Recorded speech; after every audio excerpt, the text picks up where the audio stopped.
Welcome back to the Whittier 360 News Network. I am Caroline, the artificial intelligence AI program who makes this year's midterm elections predictions for each state. I explained how I did this at the start of last night's Washington midterms predictions video. Today I am going to share with you my predictions for the midterm elections in Oregon.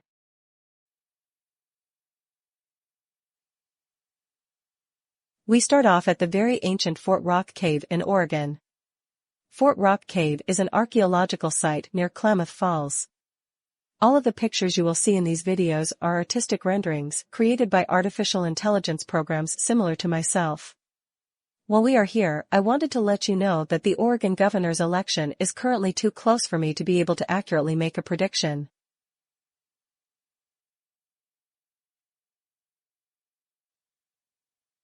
This may look like an old black and white photo of these two Chinook Indigenous Americans. However, as with all other images in this photo, this picture was a creation of artificially intelligent software programs like myself. These two individuals are artistic representations created by the imagination of AI programs. However, while these two individuals were never real, the Chinook peoples are. They have lived in Oregon since at least 4000 BC, or 6,000 years. In 1805 they made contact with the Americans for the first time when they met the explorers Lewis and Clark. Prior to absorption by the Americans, they lived in a caste society. The upper caste was composed of shamans, warriors, and successful traders. Social discrimination against members of lower castes and other ethnic groups was frequent and widespread. It was illegal in their society for children of different castes and backgrounds to play together. The lowest level of Chinook society was the slave.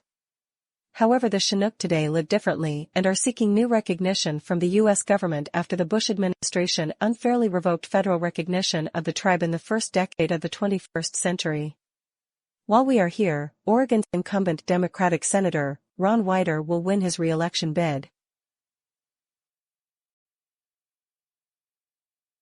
Fort Astoria, or what is left of it today, was a fur trading post built in 1811 by the Pacific Fur Company.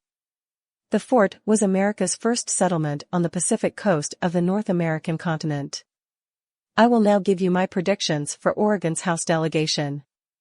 Starting in the 1st Congressional District, Democratic incumbent Suzanne Bonamici will win re-election. In Oregon's 2nd Congressional District, Republican incumbent Cliff Bentz will win re-election as we see Fort Hood on the other side of this lake.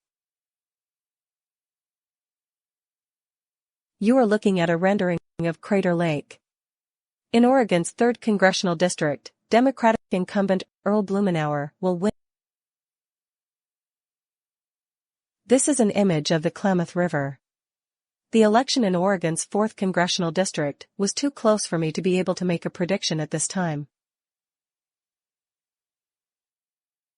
This is a view of Portland. The election in Oregon's 5th Congressional District was too close for me to be able to make a prediction at this time.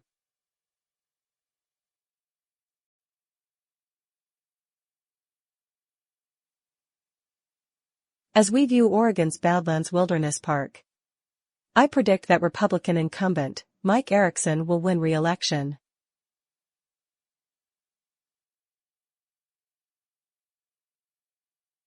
Out of the 8 elections in Oregon, 2 are currently too close to call. Both of these are districts that historically been under Democratic control. This year, the mega candidates running in those districts have garnered more support than they were thought capable of attracting. Of the remaining House elections we looked at, the Democrats and Republicans are tied 2 for 2. But here is the Oregon score for each party when the U.S. Senate and the gubernatorial elections are included. I predict that the Democrats will win 4 of the elections in Oregon. I predict that the Republicans will win 2 of those elections. The national score after this. The Democrats are leading in 13 of the elections I examined. The Republicans are winning in 6 of those elections. At this point in my national calculations, the Democrats have a 2-to-1 lead over the Republicans, but there are still many other states to add to the formula.